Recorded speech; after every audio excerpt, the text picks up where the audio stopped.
صاحبخانه او صاحبخانه صاحبخانه بیاین کیه؟ بیاین اکا. سلام علیکم علیکم سلام. نازن سوزن میشه رحمت. یگون کس کلانتر خانه ده هست ها اتام خونه ده. فرو کنیشه محل شازی. کیه بگو بیایا بیا جورا سلام علیکم و علیکم با سلام و علیکم نازه تقوی سوزن رحمت بی خونه بدونی نشناختم نکی اکا رحمت روسیگه من همین یک ماشین همین کوچه شما خدمت گذارم خب دیدم همین حوالیتون رو دیدم بسیار گفتم وضعیتش بیزه گفتم بدرم احوالتون یک خبردار شم هزار رحمت جورا هزار رحمتی کلان هزار رحمتی کلان ما همی شکرانه میکنیم که شما همی ایده ما میدرین ای احوالی ما خبردار میشین هزار رحمتی کلان هزار رحمتی سلامت باشین بیا بدونی خونه بدونی گفتم که تقوا جان یک کاری خیره اگر روزی باشین همین خونه رو ما یک چپه کنیم پول چپه کنیم خب بعد همینجا یک خونه حضور زمان شما دا ساخته توفه کنیم هزار رحمتی کلان هزار رحمت پروردگار خدا جان همین خیلی صفی جوانان را زیاد کنه که همین خیلی میدرین احوالی ما خبردار میشن دستگیری میکنن هزار رحمت جورا هزار رحمت هزار سلامت رحمت باشه شما تیارتون ببینید ما پگاه استور رایی میکنم میان چینی چوخ میکنن نصیب باشه خانه رو سر میکنن ساختنشان در نام صدقه با شما چند استور روی میکنیم 4 استور رایی میکنیم 4 استور روی نکنیم که همین 3 تا روی کنیم بس اینا من خودم بیکارم قطعشون کار میکنم تقوا جان شما تشریف نکشین یک چای کبوتی تاق دم کنین در بالای سر استاد چای نوشیده نظارت کردن گیرید ما همو پول استاد رو عدل نمیتون با نصیب باشه اویلی کشما را هر ماه 800 سومونی میتون هزار رحمتی کلان خدا برکت افته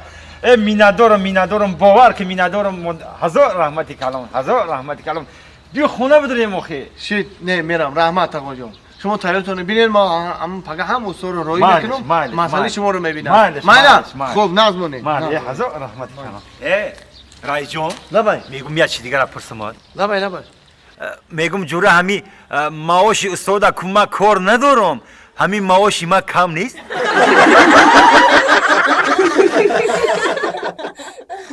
دلشو جان بیا بشی میریم یک کجا میریم قصر رسوم چه کجا میریم اخنکی دیگه یک چیزی ما در زمستانی خریدم بلد میگیریم تاجیکستان میریم بلد میگیریم ها تو از برای هم بلد گیری مرا فراد کردی آخه ای اکا عمرا میگفتی در همون خونه گرم کارت حل میکردم چه اینه میگه اکا اینه با واتساپ اویاکاس شهروزا زنگ میزنیم بلیتوی ارزون باورناک در 5 دقیقه کارت حل میکنه با تمام دنیا بلیت دارن اکا بلیتوی ارزون خیلی بگیزه کس که دوستان عزیز با شما هم توصیه میتیم که رنگ ما از خانه نبرآمده با واتساپ اویاکاس شهروزا زنگ بزنید بلیتوی ارزون و باورناک است من رنجیده صیاد هوشیمند که خواهد شد اوتا اوتا لبای اما شما رو چند بار گفتم که همین کار رو نکنین آخه 87 رفتید بدرو خانه یا چای کود زده دام بگی آخه و یک کسی میرم میارم میگیره خلمچنگ میکنن درختو را بچه ما یگون تر نمیمونم که دست شدنی حالا ایما برسونه آخی نمی اولی مردم میفهمه میبینه با مرا چی میگه میگه که ربی بچهش از صاحبکار نامدار صاحبکار موفق اوتش کار کرده عیب نیست ما میدونی قطعی درخت صحبت کرده سم این درخت مای دهک بودن که ما شنونو قطعشون انمیت صحبت کرده یور نوزش کرده کلام کردم این کار نیست بچه می این چی من زور نمیایا حالی همکاری من میایه میبینه با من چی بگم خیلی بگو که یا مردی کار رای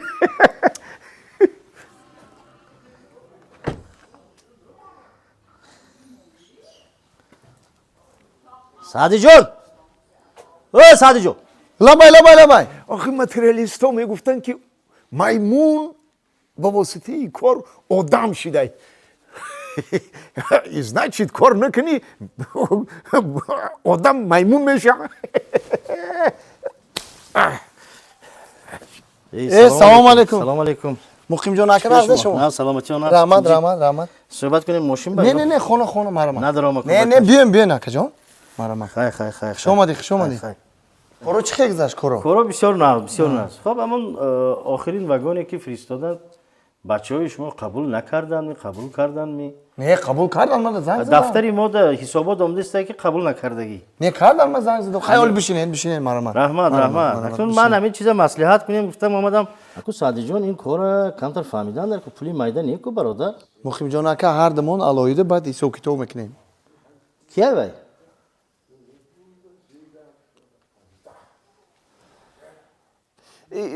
مردیکور مردی کاره اکی مخیم جان قهوه بیارم یا که چای کبود یا چای سیاه تشویش نکشید خیر وای خیر قهوه قهوه خب یک دقیقه خیر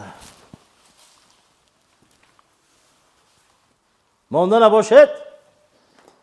رحمت بچه جان ای قم زنید چند بار آمدید نو اکو 87 ده بسیار همین سین و سالی بسیار نقص بایم خدا رساند میبینم که دستتان گل این درخت ها این گل های بسیار بزیب کردید قم زنید انا شما درخت میفهمین ایز نچید حواسم آمد بابی لبای خیر اکو مادامی که شما را مردی کار گفتن این یک روزه کارتان چند پول خیلی همی 250 سامونی 250 ها ها خب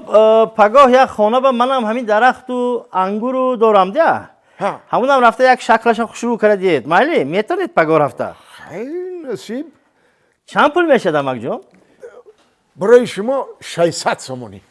اما کی لبای برای این بچه 250 گفتید برای من 600 نفهمیدم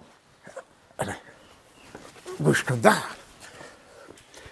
آخی ما قطی مادری ای مگردون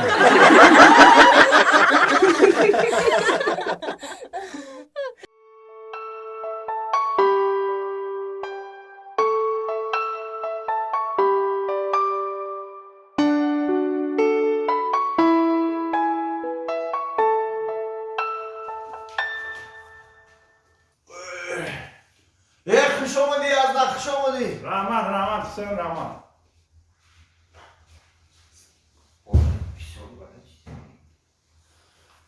یازنا لبای جون میگم که آخر دیگه آدمی کلان نبود بیایا او ایمان دیگه کلون میشه با اوه پدر مادر میگم اوه راست گپ درست انا راستی گپ پدر مادرم انا او دیگه پاشون پیش نمیره واجبا چوا انا راستی گپ اینا که 5 تا زن گرفتم ایم زنم اومد نکردم این خواهرچه خطون ششم زنه میدونم ما همش فهمیدم خیلی فهمیده باشه میگم دیگه جای گپ نیست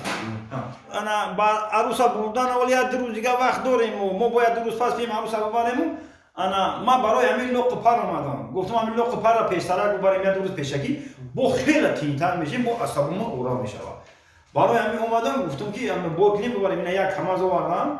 انا که جلو این یک کماز پرشید اوکی بس اوکی این قدر بسیاری بد مو کردیم ای یازنا جان این خاطر ما کنجگی اوخی این چیزی بگو ما برای شرایطون رو مهیا میکنیم یک کماز چیه؟ 2 کماز برای فصل جون التماس میکنم اگه با شما کلانتر این قدر بسیاری بد لق پر بسیار بار نکنین اوکی برای چی؟ این لق پر بردنش فکر میکنی او با آوردنش فکر نمیکنی